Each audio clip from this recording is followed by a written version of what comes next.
The Wallace case was a highly professional affair. It was planned with extreme care and extraordinary imagination.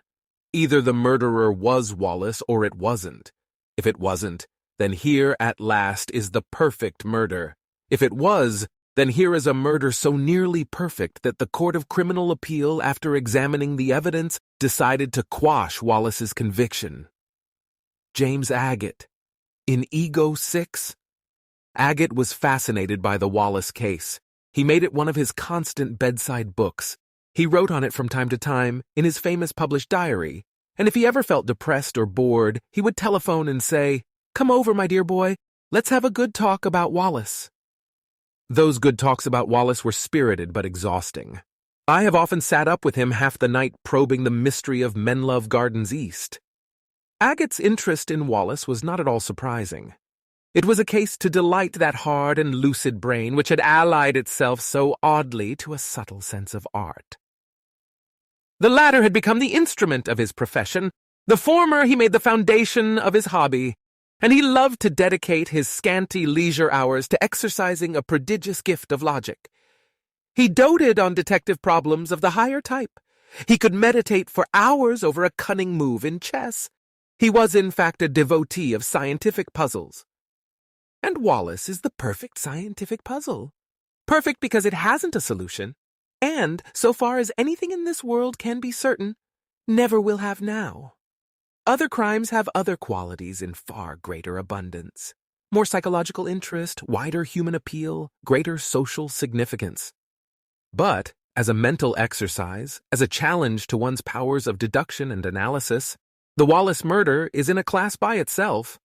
It has all the maddening, frustrating fascination of a chess problem that ends in perpetual check. At the time of the tragedy that broke up his home and ruined his life, William Herbert Wallace was 52 years old. A placid, good-tempered, gentle individual, he incurred no enmities if he attracted few close friends.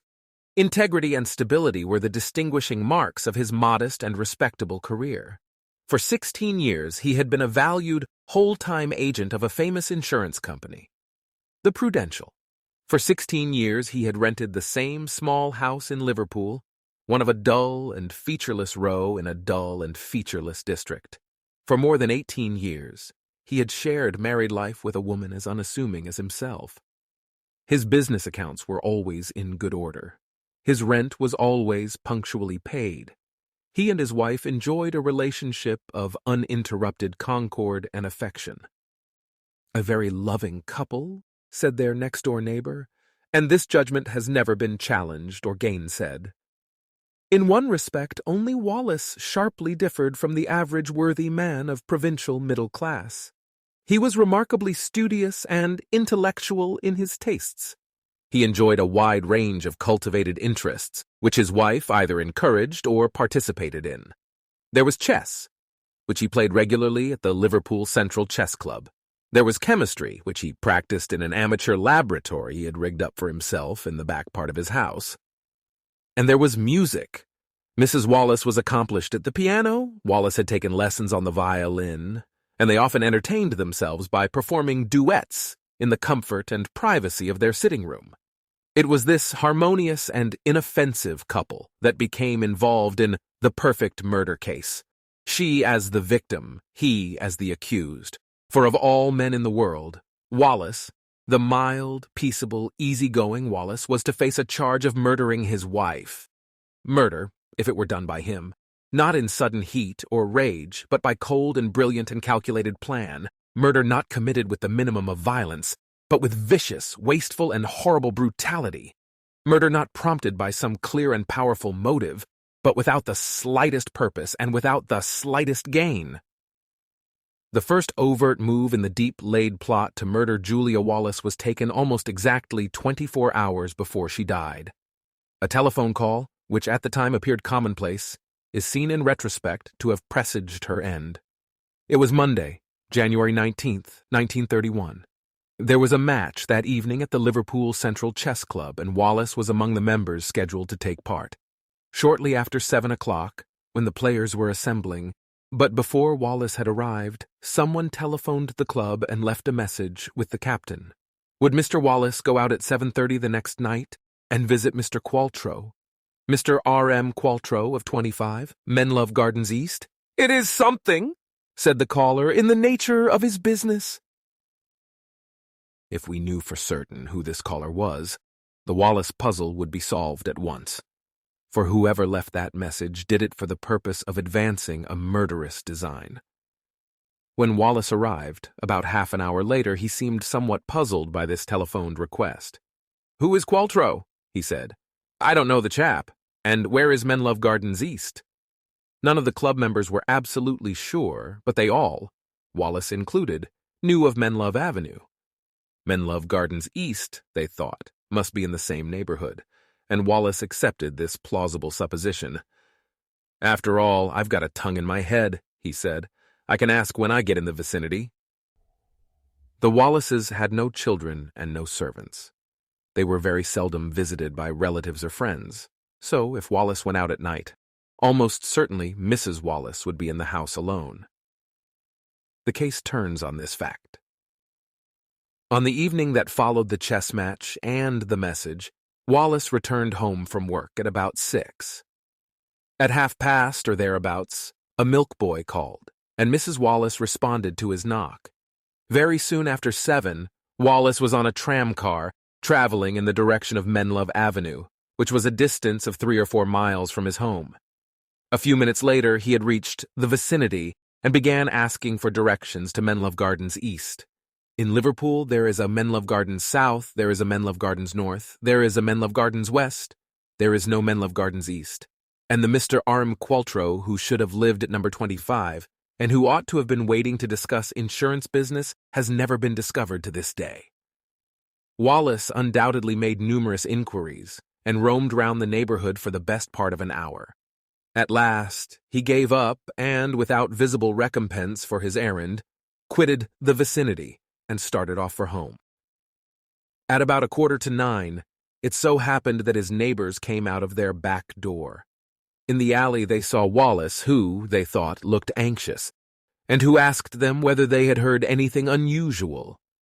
He couldn't get into his house, he said. Both the front door and the back were locked against him. At their suggestion, he tried the back door again. "It opens now," he called, and they waited, neighbor-like, while he went inside to look around. A minute or two later, he came out to them again. "Come and see," he said. "She has been killed." Horrified, they followed him through the house to the front parlor. Mrs. Wallace lay there, stretched across the floor. Her brains had been dashed out, and her blood was spattered everywhere. There was no sign that the murderer had broken in by force. There seemed to be nothing missing except, so Wallace said, £4 in cash from a box kept in the kitchen. One bedroom, it is true, was found in some disorder, but, to the expert eye of a detective superintendent, it did not look as though a thief had been searching round for valuables. The superintendent formed an exactly contrary opinion, that the place had been deliberately upset in order to mislead. Robbery, then, could be virtually excluded. It was not a crime of sex. What feasible hypotheses remained? Who could have nourished such malignant hatred against this amiable and harmless lady that he painstakingly evolved a plot, the aim of which was to bring about her death? For the murder was unquestionably linked with the phone call to the chess club on the evening before. But linked in what respect?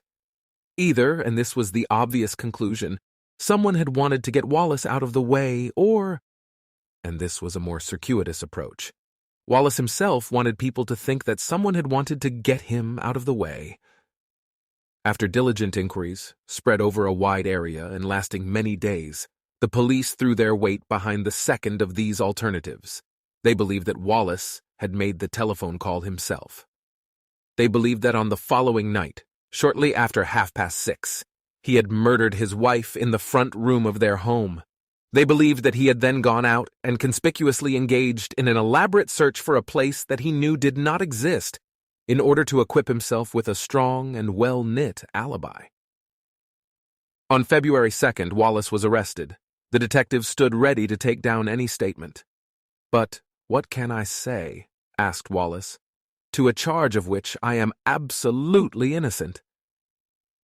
The trial at St. George's Hall was presided over by Mr. Justice, afterwards Lord Wright, one of the greatest of contemporary judges, and fought out by two redoubtable King's Counsel, E.G. Hemmerd and Roland Oliver. Roland Oliver had played a minor part in two of the cases already examined in these pages. At the trial of Steiny Morrison, he had been second junior to Abinger. At the trial of Mrs. Thompson, he had been second junior to Inskip. By the time of the Wallace case, where he led for the defense, Oliver was in the front rank of English advocates. He was an all-round man, equally effective and constantly briefed in fashionable jury suits, society divorces, and so-called heavy crime. Hemmerd was something of a stormy petrel. At the fiercely competitive Liverpool bar of the early 1900s, he had established himself with such rapidity and brilliance that there were those who predicted an even greater future for him than for his dashing colleague, F.E. Smith. He took silk early, entered politics, and for a while his youthful promise looked certain of fulfillment. But in later years, his career went awry.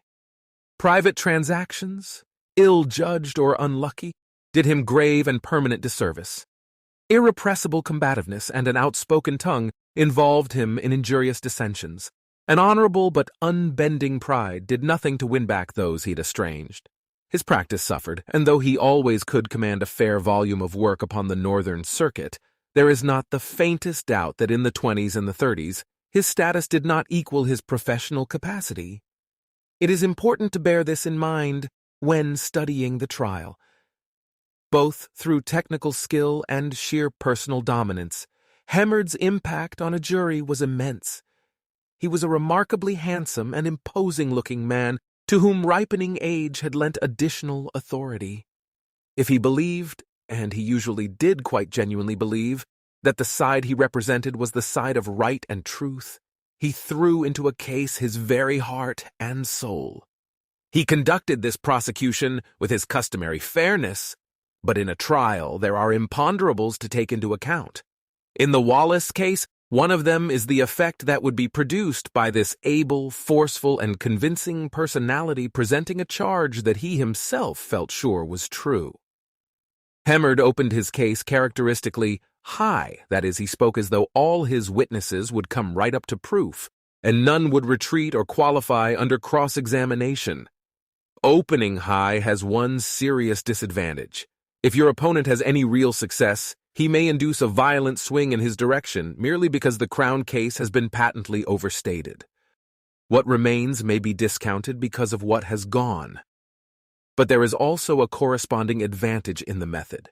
At the very outset, the jury get the Crown version in one solid and coherent piece. Its destruction can only be accomplished in distinct and maybe widely separated stages. The first impression, if deep enough, may be difficult to dislodge.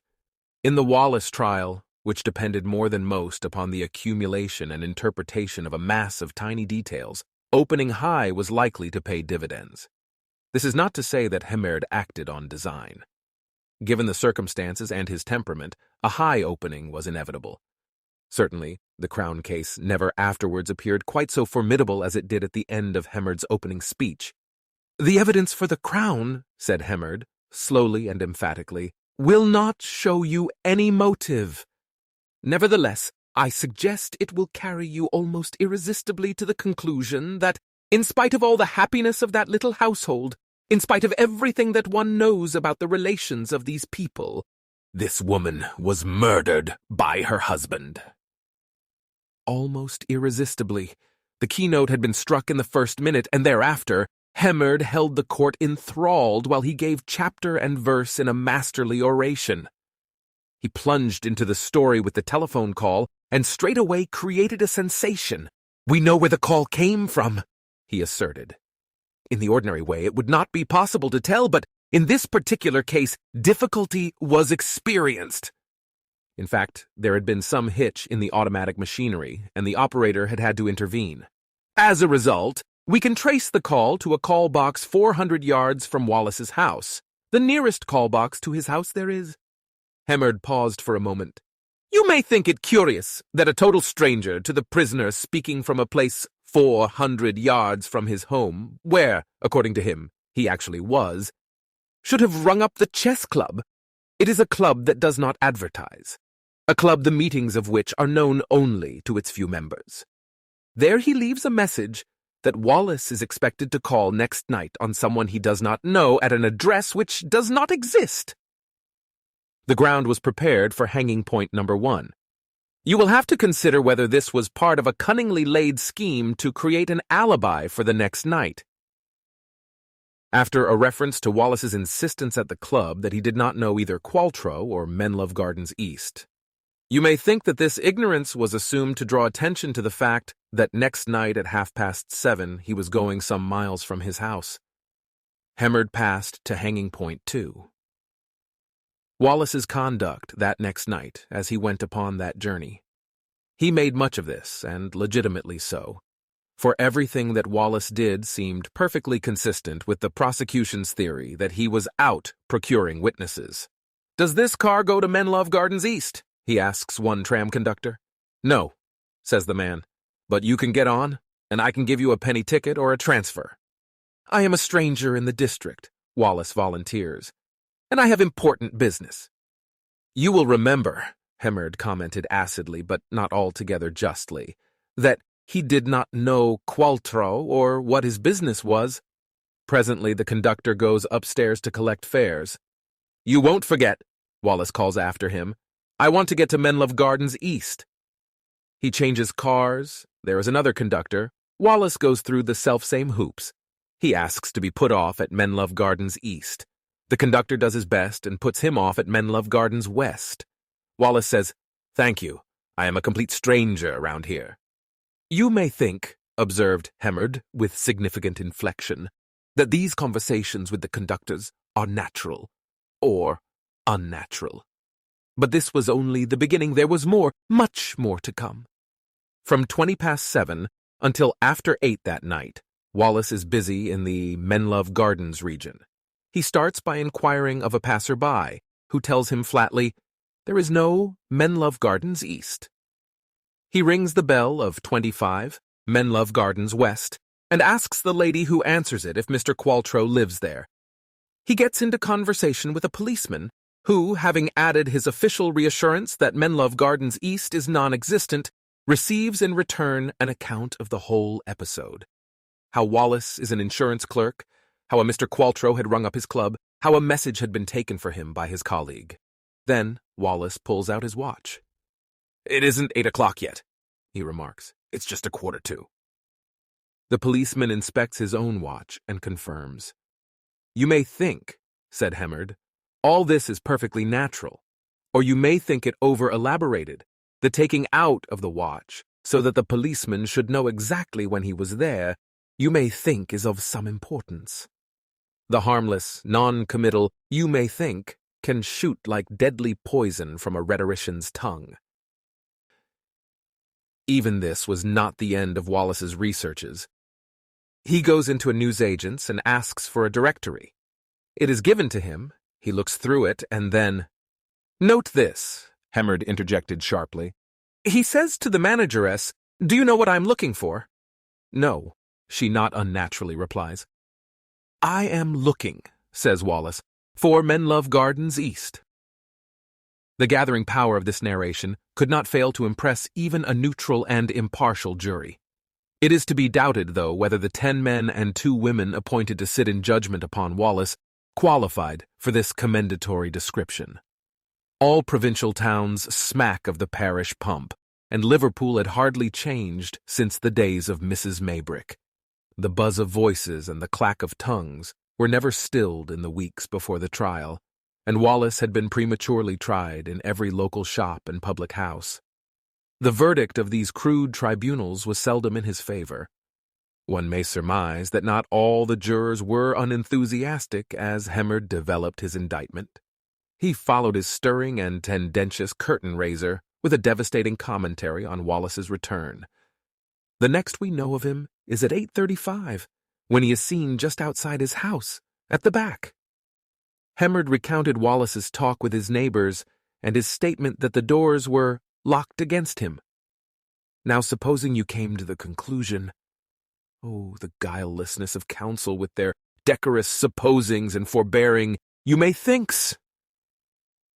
Supposing you came to the conclusion that the doors were never shut against him, and that you then find a man who could get in if he wanted to, pretending that he couldn't. There he is. It's axiomatic now. There he is, able to get in when he is there alone. But the neighbors are not there. So it was settled, wasn't it? Wallace could have gone straight in. There was nothing to stop him. The whole business was a fake. Hanging point 3. The flood mounted and quickened. He goes in, and the neighbors follow his course. If you went into a house like that, where would you go? You have left your wife downstairs. Would you have looked in the downstairs room, or would you have gone upstairs? First of all, he goes upstairs, then he comes down into the kitchen, and then goes into the front sitting room. Then, he finds his wife lying dead. And his demeanor when confronted with this shocking tragedy. Hemard was rising to the heights. You might have expected a cry of agony, bitter sorrow. But what happens? Well, what happens? Wallace, says the Crown, is calm, cool, collected, realistic. Too calm and cool for a man in his position. From calmness, it is but a step to callousness, which slips into its place as hanging point number 4. Hanging point number 5 depended on the Macintosh, one of the most bizarre and puzzling clues that ever stepped outside detective fiction. When Mrs. Wallace's body was discovered, she was lying in a twisted position on the rug. Pressed close against her, rolled up and half hidden, was a blood-drenched Macintosh that had been partially burnt. It was Wallace's Macintosh, as he did not deny. "Now," said Hemard, with a glance at the jury which could and did speak volumes, "just let me draw your attention to this. The Macintosh is found there after some attempt has been made, if it was not an accident, to burn it. Just consider. Who had an interest in burning that Macintosh? Assuming that someone had broken into the house, there's no trace that anyone did. Such a person might have taken down the raincoat and put it on to prevent the blood getting on his clothes. But having done so, why should a stranger want to destroy it? Why should he want to destroy someone else's Macintosh?" It was a persuasive argument, at its most deadly in reverse. The Macintosh's owner, by the same token, would want to destroy it. Having placed this implication in every juror's mind, Hemard offered a most ingenious reconstruction of the crime. Mrs. Wallace, he stressed, was lying in a pool of blood. Blood had spurted onto the furniture and walls. But although the murderer had gone upstairs directly afterwards, there was not a trace of blood detected on his route, with one tiny exception, irrelevant for this purpose. The only blood found anywhere outside the room of death was a single clot in the water closet pan, which stood by the side of an ordinary wash bowl. One of the most famous criminal trials, Hemard said, was of a man who committed a crime when he was naked. A man might perfectly well commit a crime wearing a raincoat, as one might wear a dressing gown, and come down when he's just going to do this with nothing on upon which blood could fasten. And with anything like care he could get away, leaving the raincoat there and go and perform the necessary washing. A jury, like an audience of children, always responds to a really vivid picture. Here was conjured up an entire series of pictures, each with its own hard outline and effect. Wallace upstairs, coolly putting on his Macintosh. Wallace descending step by step to his unsuspecting victim. The fierce and bloody act of swift annihilation. Wallace slipping off the saturated Macintosh as a boxer in the floodlit ring might shed his dressing gown. How apt and telling was Hemard's simple phrase. Wallace trying to burn the Macintosh and finding his carefully plotted timetable in arrear. Wallace doing the best he could and bundling the Macintosh underneath the inanimate body of his wife. Wallace stepping out of his house into the street. Wicked, triumphant, satisfied, and free. Wallace, always Wallace, for who else could have wanted to destroy that Macintosh? In order of chronology, this was hanging point 5. In order of effectiveness, it may have been number 1. The biggest shots had now been fired. Hemard followed with a fusillade of shrapnel. There was an iron sort of poker thing which had lain by the parlor gas stove from time immemorial, according to a woman who came in to do the cleaning. It had been there on her last visit. After the murder it was missing. It was, said Hemmerd, a weapon amply sufficient to have done this deed, and moreover one which could be disposed of without trouble. There were some treasury notes in a vase upon the bedroom mantelpiece, one of which, rather curiously, was marked or smeared with blood. This showed, said Hemmerd, that it had been handled by the murderer, and therefore the idea of theft could be utterly ruled out. And if you eliminate money, counsel added, what are you left with? There had been a talk in the street on January 22nd between Wallace and the chess captain who had taken Qualtrough's message. Can you tell me, Wallace asked him, at what time you received it? About 7 o'clock or thereabouts, the captain thought. Can't you get nearer to it than that? Said Wallace. It is of great importance to me. Now why, demanded Hemmerd, why was it of great importance to him? The police at that time had certainly not told him that they thought that he was the person who had phoned. These, however, were secondary items, and Hemmerd was far too sensitive an artist to conclude such a bravura effort on a diminuendo. He had made a memorable speech, and he meant to wind it up in memorable style. He laid down the heavy black notebook which, according to his habit, he had used throughout both as symbol and mnemonic. Confronting the jury squarely, hands unencumbered for the comminatory gesture, he moved with a master's ease to his finale, a dazzling summary of the case he had presented. The telephone call from the nearby box, the ostentatious and persistent quest for Menlove Gardens East, the trouble with the doors that evaporated so opportunely, the prisoner's cold, collected air, the Macintosh, all these weapons, so industriously assembled, were hurled upon the target in shattering succession. The peroration was not uncharacteristic, nor unworthy. If you think that the case is fairly proved against this man, that brutally and wantonly he sent this unfortunate woman to her account, it will be your duty to call him to his account. During this long and gripping tour de force, Roland Oliver of necessity sat silent as his client. There was nothing he could do except possess his soul in patience. Now Hemmerd had finished. The evidence was beginning. Henceforward, the defender would come into his own. But there was not to be a sudden and spectacular transformation. The procedure of the English courts did not admit of that. Whittling down the Crown case in cross-examination must precede any attempt to supplant it by your own, and in the Wallace trial, with its multiplicity of points, the whittling down process was bound to be prolonged. The first consequential steps in this direction were taken when the chess captain came into the box. This innocent instrument of a diabolical scheme had just been interrogated by Hemmerd for the Crown.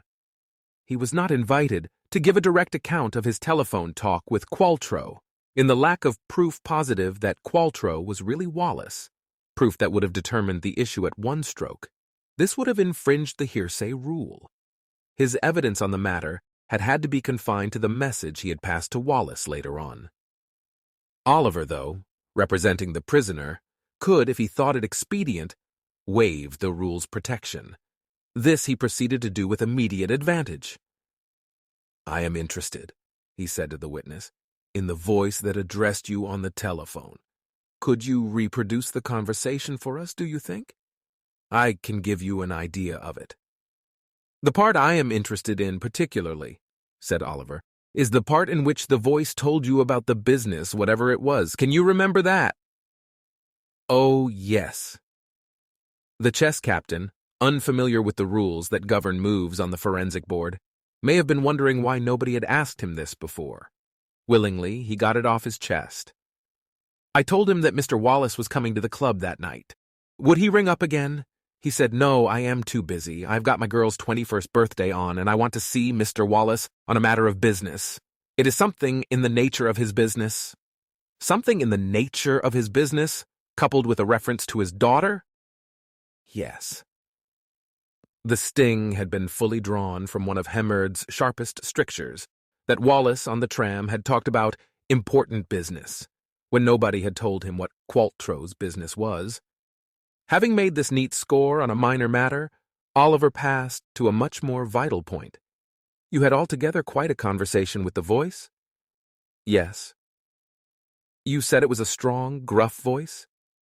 Yes. And a confident one? Yes, sure of himself. Then followed 5 of the most momentous questions ever asked and answered in a court of law. Was it a natural voice?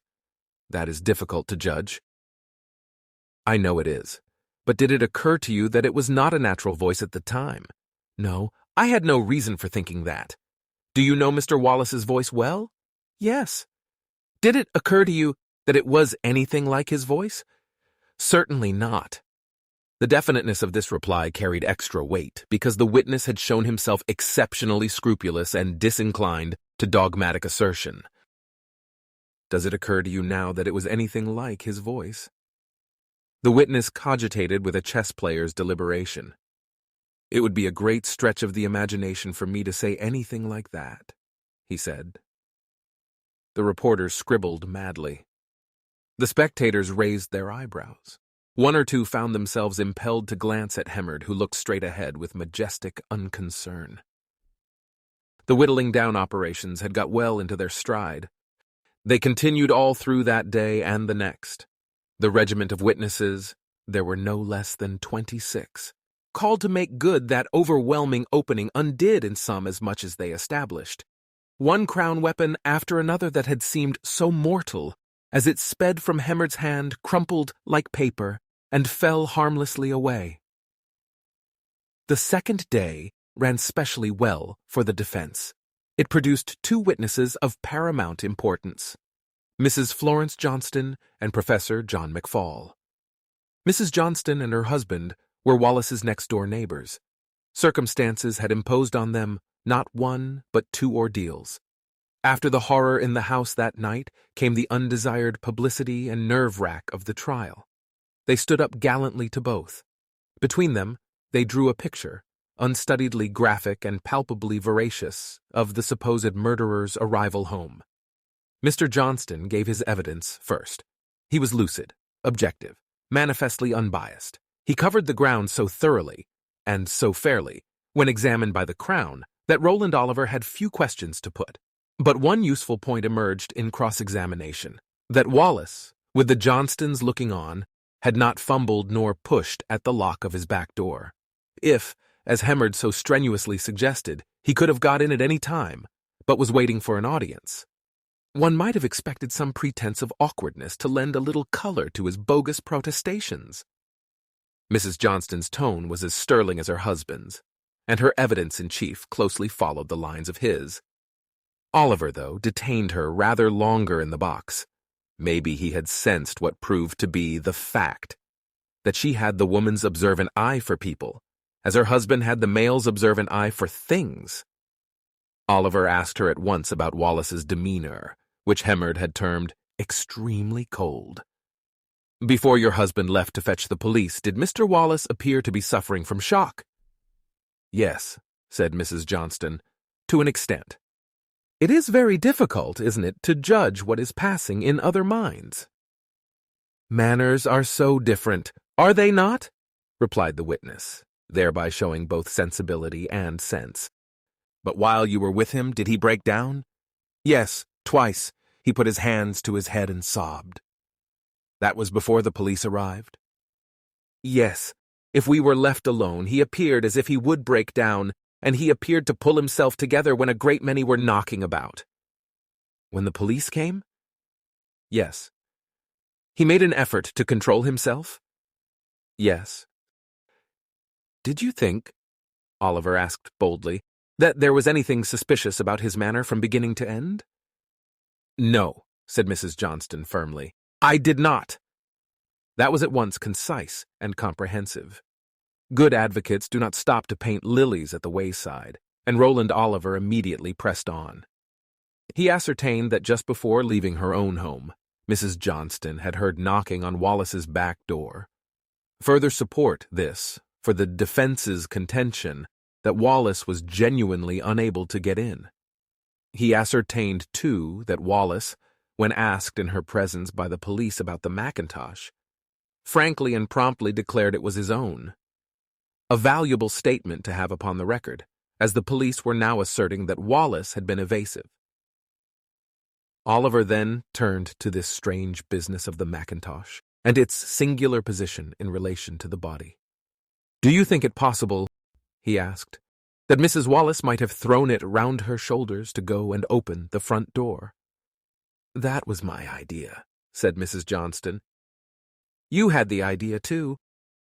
"It just flashed across my mind because it was a peculiar thing, a Macintosh." "I quite agree. Do you know that in fact Mrs. Wallace had a cold?" "Yes." "Did you know that she had seen the doctor for bronchitis?" "No, but I knew she had been very poorly." These questions foreshadowed Oliver's theory of the crime, an alternative reconstruction to set up beside Hemmard's and to pit against the surmises of Professor John McFall. McFall was a very great expert. He instructed the students of Liverpool University in forensic medicine. He examined the students of 4 other universities in medical jurisprudence. He had been on the scene of the crime within an hour of its discovery. Scientifically, he had acquired the necessary data. Now, facing the jury as he so often faced his class, he prepared to demonstrate exactly what had happened. He had examined the body at 10 past 10 that night and observed the progress made by rigor mortis. From that, he could deduce that death had taken place at least 4 hours before. This, as a matter of fact, was a little awkward for the Crown, as they had already called the milk boy, who swore to seeing Mrs. Wallace alive at 6:30.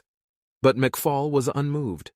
Perhaps he placed more faith in rigor mortis than in milk boys.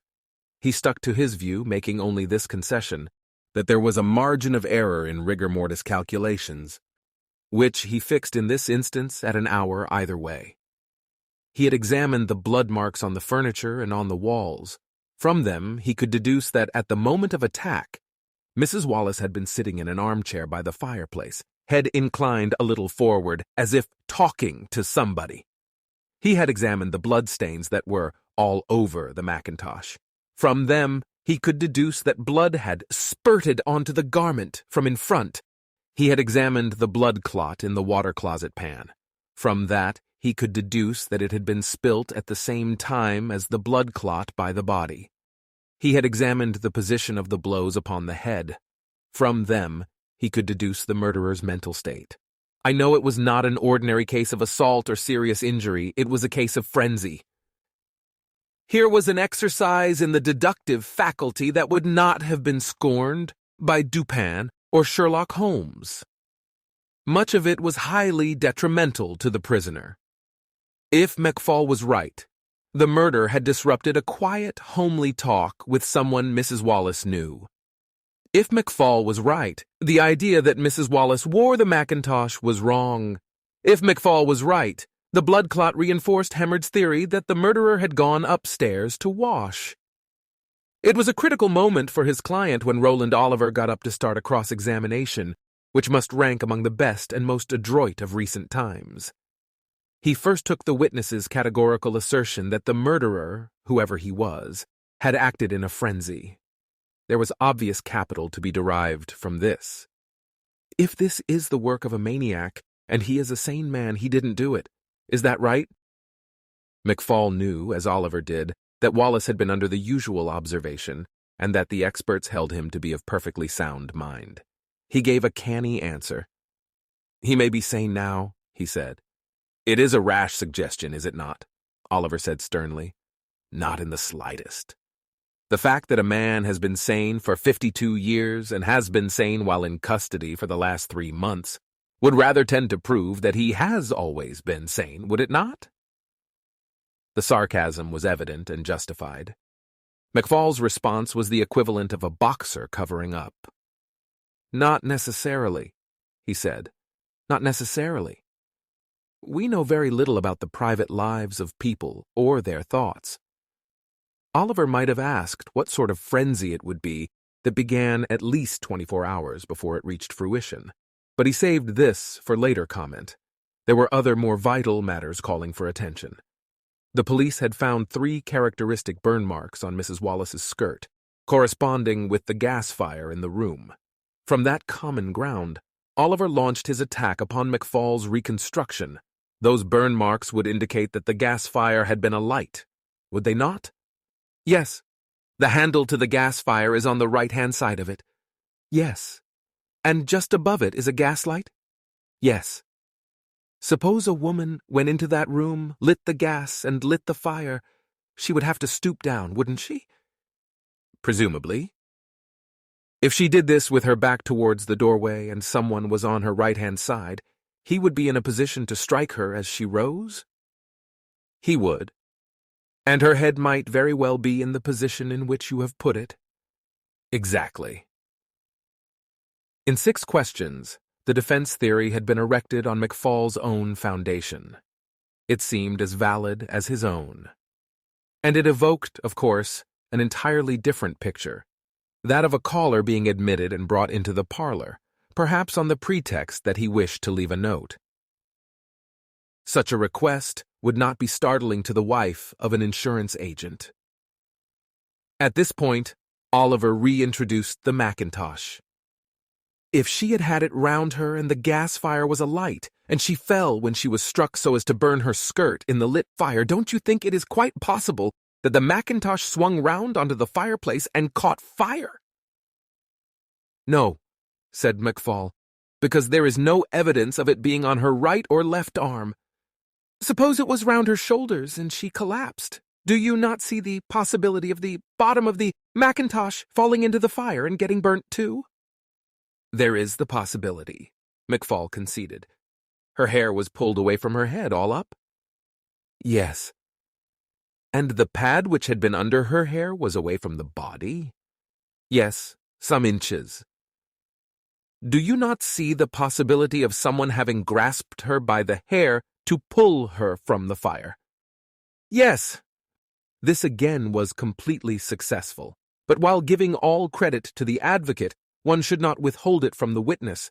McFall was a theorist, but a fair-minded theorist. Present him with a logical proposition, and he would accept it without quibble. Having established his own position, Oliver proceeded to advance upon McFall's.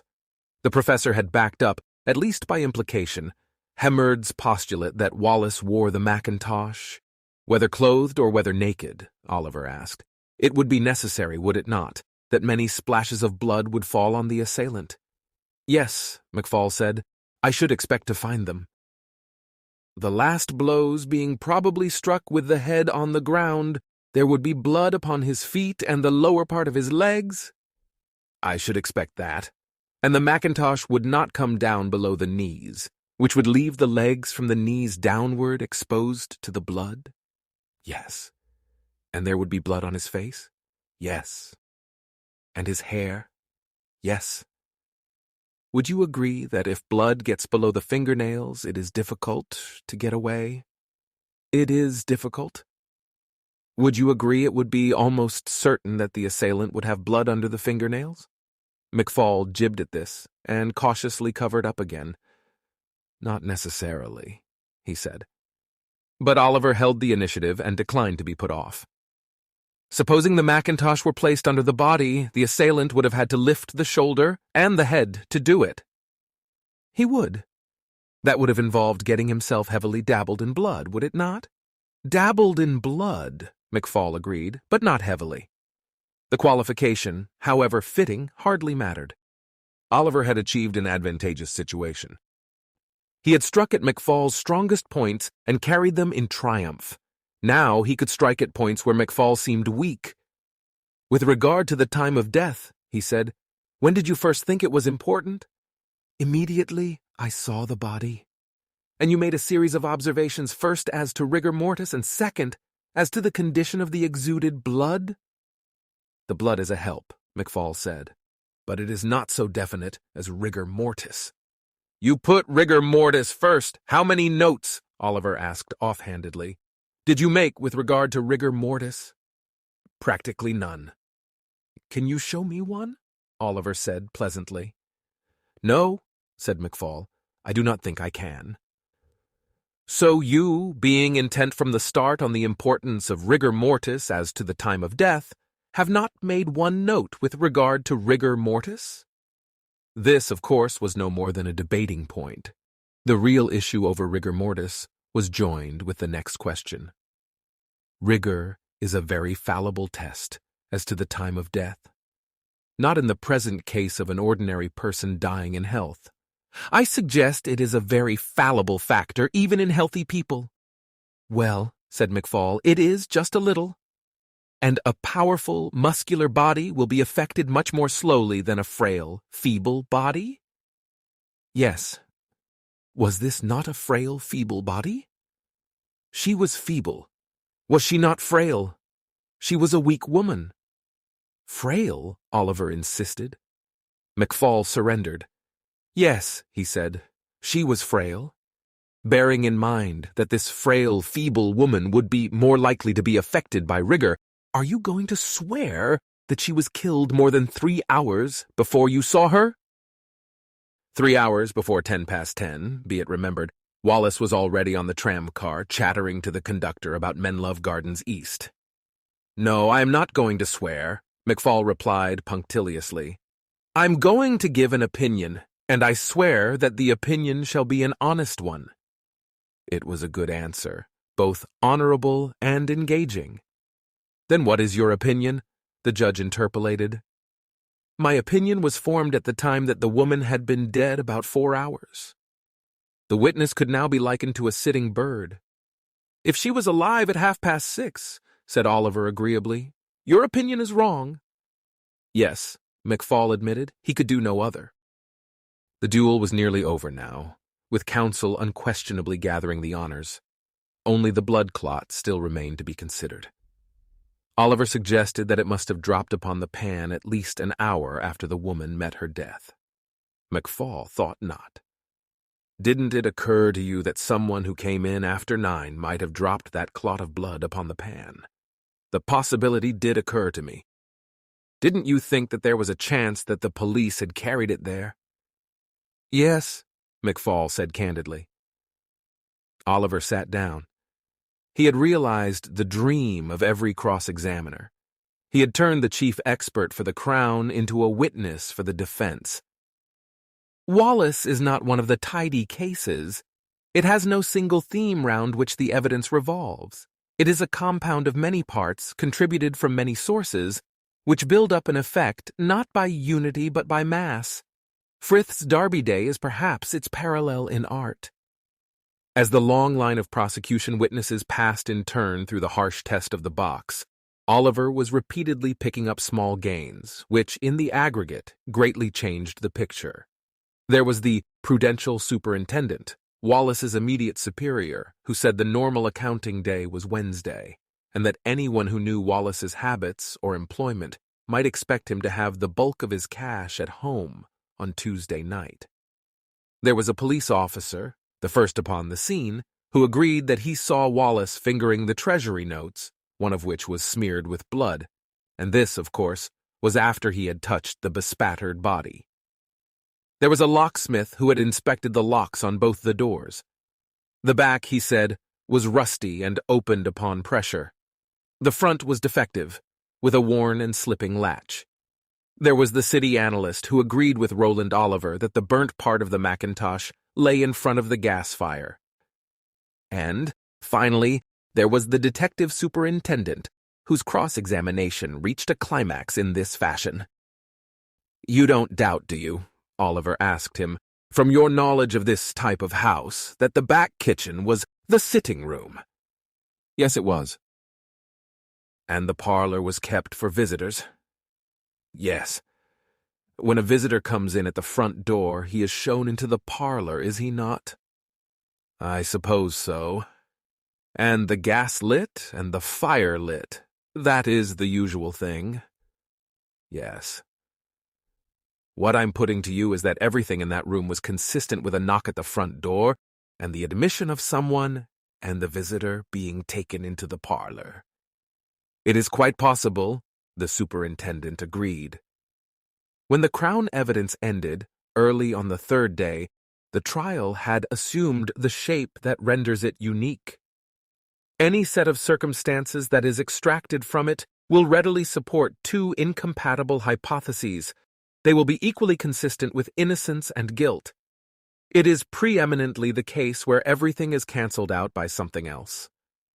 One small episode in the Crown case, deliberately excluded from our general scrutiny, must now be treated, as is appropriate, in vacuo.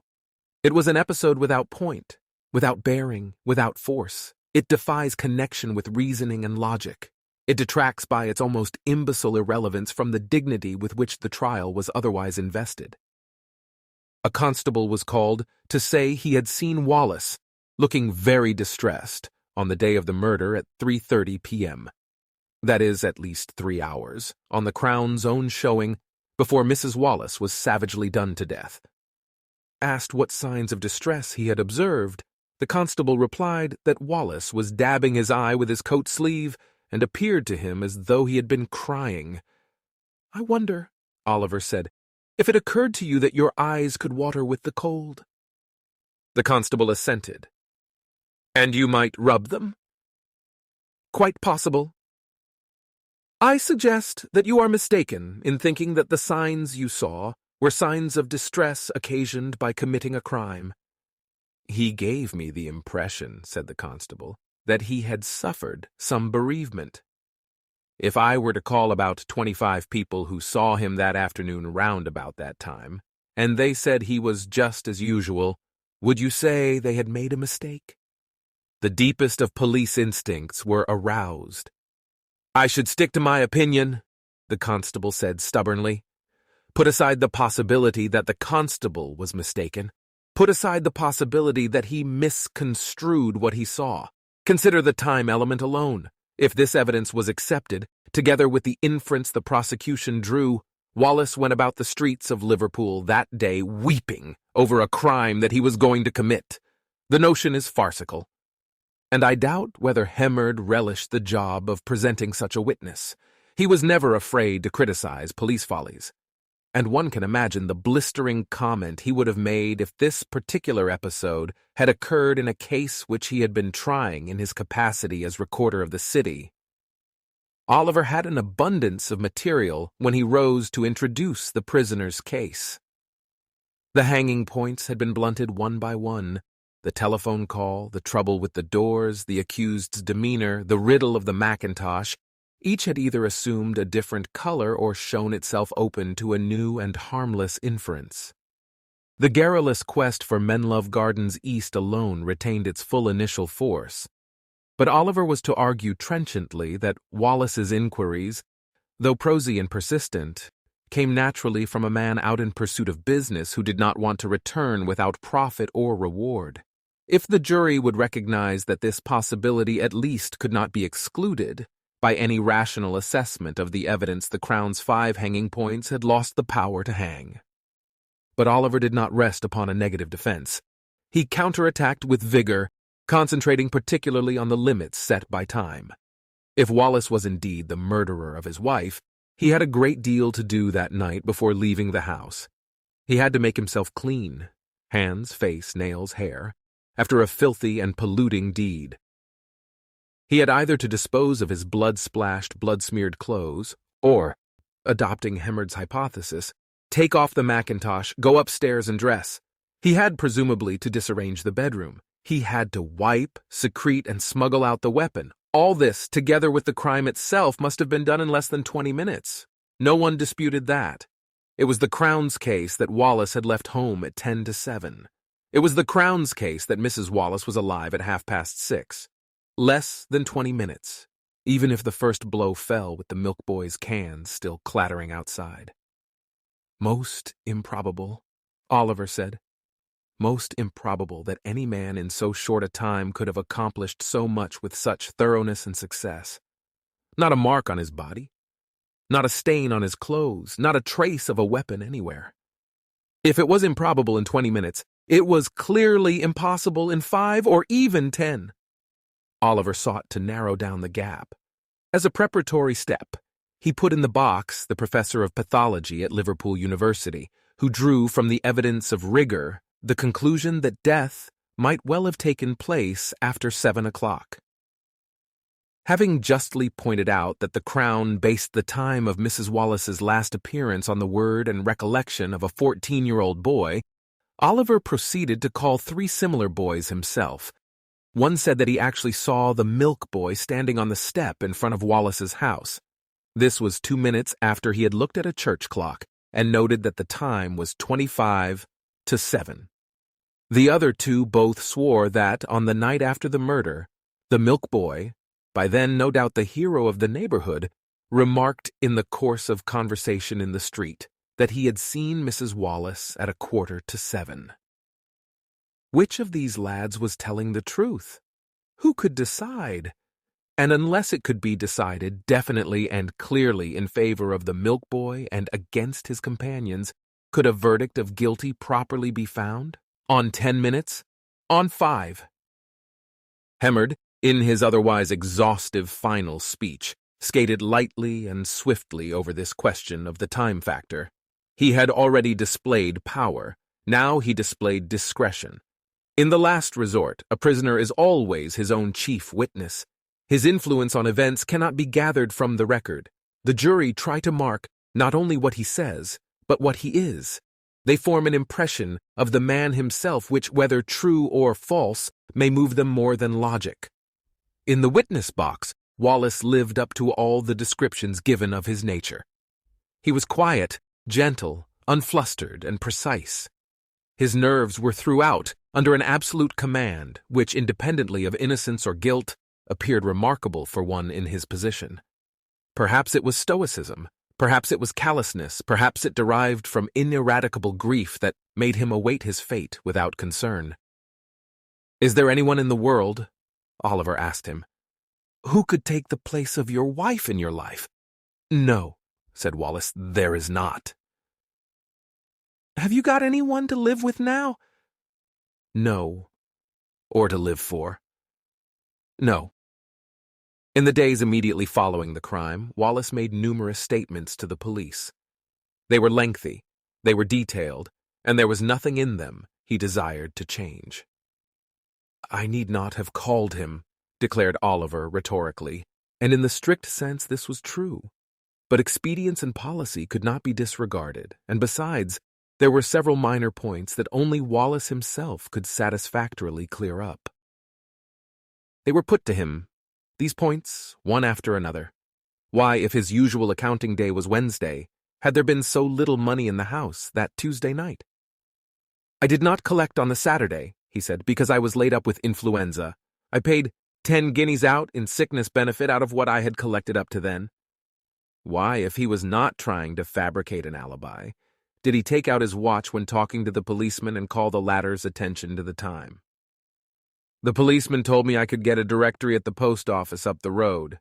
I realized that if it was a local post office, it was probably a mixed sort of shop, and if I left it till after 8, it would be closed, so I looked to see what time I had to spare."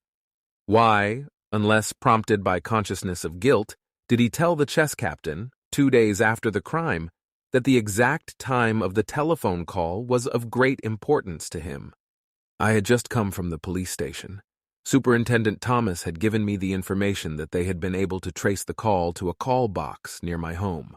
I felt that if I had left home at 7:15, and the telephone call had been made at 7 o'clock, and that the police up to then had believed all my statements to be true, and I had no reason to think otherwise, then that automatically cleared me of having sent the message. You believed, or you did not believe. You trusted, or suspected. But at least you did not have to search the void for explanations. Each item in the Crown case was meticulously met. Hemmerd's questioning of Wallace was rigorous and close. He did not bully or harass him, as Muir had bullied and harassed Steiny Morrison, but the pressure he exerted can be fairly called relentless. It became apparent that nothing in the course of the hearing had shaken Hemmerd's conviction that Wallace was the culprit. The cross-examination attained a rare level of technical accomplishment. Much of it was not designed to extract new information, but rather to restate and recapitulate the alleged improbabilities in the defendant's case. The telephone call, for instance.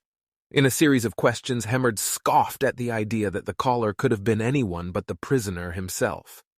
The alternative, it appeared, was positively absurd.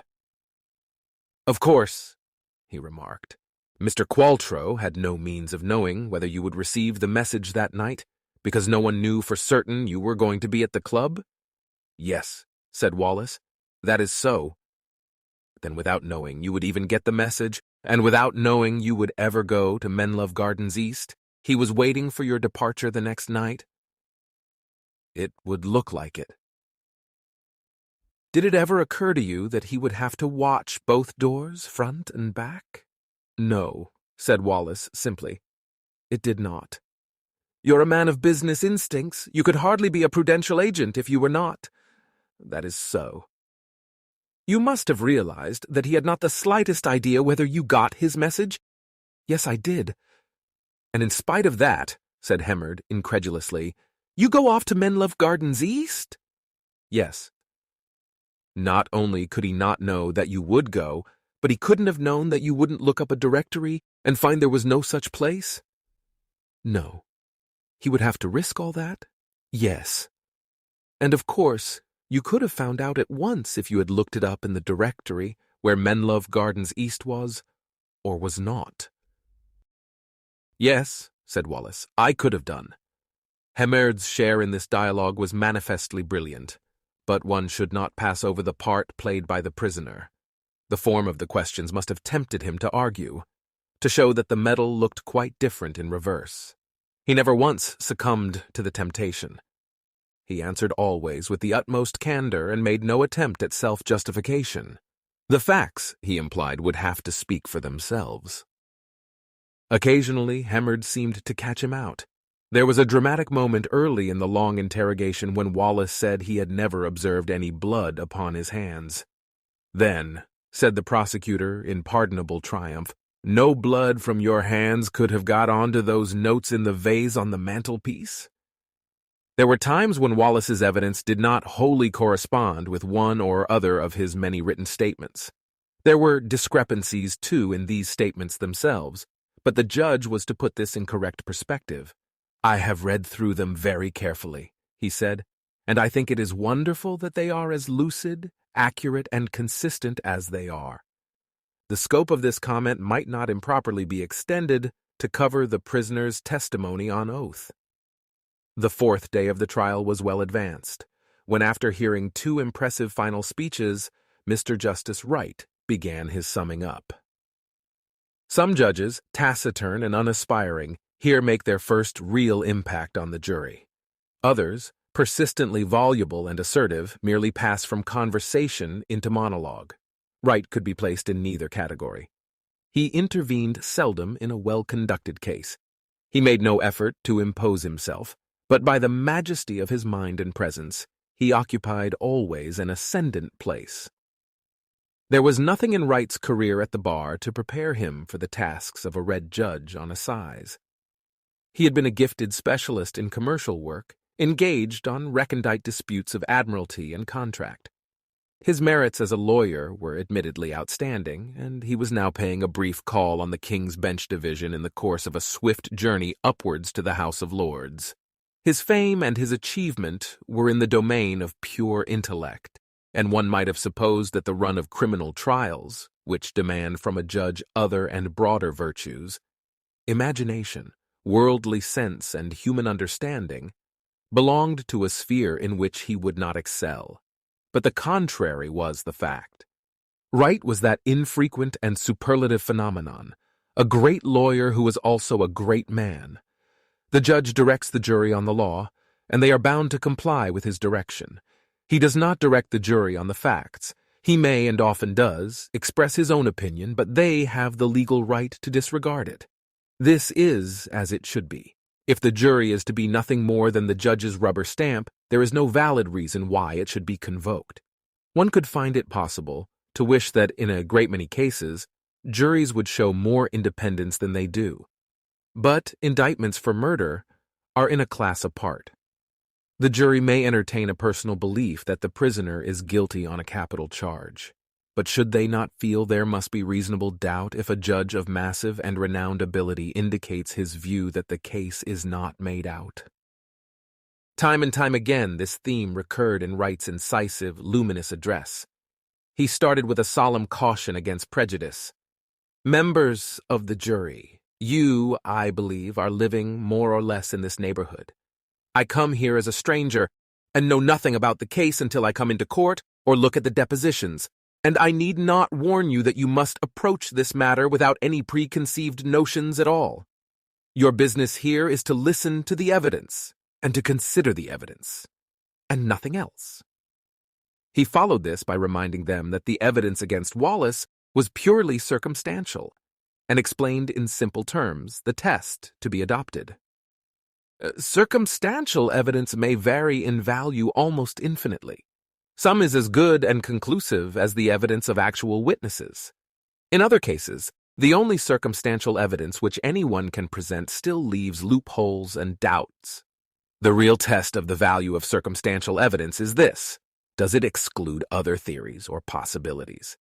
If you cannot put the evidence against the accused beyond a probability, if it is a probability which is not inconsistent with there being other reasonable possibilities, then it is impossible for a jury to say, "We are satisfied beyond a reasonable doubt that the charge is made out." By this, the correct test, the charge against Wallace failed, as Mr. Justice Wright repeatedly implied. He discussed the telephone call and asked, "What is the reasonably certain evidence, substantially excluding other possibilities, that it was the prisoner who rang up that night?" Such data as they had, indeed, pointed the other way. It is difficult to imagine that a man like the chess captain, in a conversation so prolonged, would not, even if the voice had been disguised, recognize the prisoner's voice if it was the prisoner. He referred to the conversation between Wallace and the chess captain 2 days after the crime had been committed. It would be very dangerous to draw from that any inference seriously adverse to the prisoner. He advised them to dismiss the blood clot from their minds. It is difficult to see how it has any connection with the murder. As the judge approached the major issues, he was equally penetrating and forthright. If the prisoner was the murderer, what time had he available? That is the most vital part of the whole case. You will have to consider whether the narrow limits allowed, possibly of not more than 10 minutes, would be sufficient. There was a lot to do, and 20 minutes afterwards he was found, apparently completely dressed and apparently without any signs of discomposure, on a tramcar 20 minutes' journey from his home. It does not follow that he did not do it, but you have to be satisfied that he did do it. Again, how did he get rid of the weapon in the time open to him? The only possible place where he could have dropped it on his way, an open space between the house and the tram, has been combed, and the drains have been searched, but no trace can be found of it. I do not say it is impossible for a murderer under these circumstances to have disposed of a weapon, but when you are considering whether it is brought home to the prisoner, you must carefully consider all these aspects. Again, if he was going quite honestly to search for Mr. Qualtrough in Menlove Gardens East in the hope of getting a useful commission, then no doubt he would have probed the matter to the bottom. It is no use applying tests to evidence if none of them really excludes the possibility of the prisoner being innocent. And again, it is not at all impossible that he might have been so upset at the moment as to have had a difficulty in overcoming the friction of the two locks. The regular frequenters of the court, solicitors, officials, lawyers, clerks, and pressmen, nodded knowingly to each other as the judge's charge progressed. No mincing matters, no beating about the bush. His lordship clearly thought it would be improper to convict, and he was telling the jury so in terse and pithy terms. However you regard the matter, the whole crime was so skillfully devised and executed, and there is such an absence of any trace to incriminate anybody as to make it very difficult to say, although this is a matter entirely for you, that it can be brought home to anyone in particular. Judicial guidance was never more explicit. The news seeped out and spread along the corridors. Wallace will get off. He's summing up for an acquittal. The jury remained out for just over an hour.